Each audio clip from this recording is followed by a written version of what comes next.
யோக ஞான சித்தர் ஓம் ஸ்ரீ ராஜயோக குரு சரணம். யோக சக்தி என்பது எல்லாருக்கிட்டையும் இருக்குது. மனிதனாக பிறந்த அனைவரிடத்திலும் இருக்குது. இதுக்கு யோக சக்தி மானிடர்களாக பிறந்த அனைவர்கிட்டையும் இருக்குது. இதுக்கு ஜாதி மதம் பேதம் எதுவுமே கிடையாது. யார் ஒருவர் யோக சக்தியை முழுமையாக இந்த யோகத்தை பின்பற்றி இந்த பயிற்சியை முழுமையாக செய்கிறாங்களோ அவங்க எல்லாமே வாழ்க்கையில் வெற்றி அடைவார்கள் என்பது தான் அதன் அர்த்தம். பயிற்சிக்கு முன்னே பிஃபோர் எப்படி இருந்தாங்க ஆஃப்டர் எப்படி இருக்காங்க அப்படின்னு பார்த்தா ரொம்ப ரொம்ப ரொம்ப வித்தியாசம். இப்போ ஒரு 40% 100% மாற்றம், அந்த மாதிரி ஒரு மாற்றம்.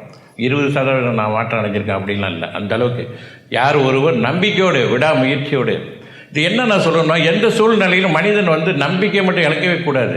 ஒரு போராட்டம் வரும், ஒரு வாழ்க்கையில் ஒரு பாதிப்புன்னு வரும்பொழுது மனசு கொஞ்சம் பதறும், எல்லாம் இருக்கும். இருந்தாலும் யோக சக்தி எடுத்தவர்கள் அது ஒரு கொஞ்ச நேரத்துக்கு அது சரிப்படுத்திடலாம். சரிப்படுத்தி நம்ம பேஸ் பண்ணலாம். அதை பேஸ் பண்ணும்போது அந்த விஷயம் விலகிறோம். எவ்வளோ கடுமையான ஒரு விஷயம் கூட, மலை போல் ஒரு விஷயம் கூட அப்படியே பனி போல் அது விலகும். அந்த ஆற்றல் யோக சக்திக்கு உண்டு. அவ்வளோ பவர் இருக்குது யோக சக்திக்கு. அதை நம்ம பயன்படுத்தக்கூடிய விதத்தை பொறுத்தும் நம்பிக்கை அடிப்படையிலும் தான் இருக்குது.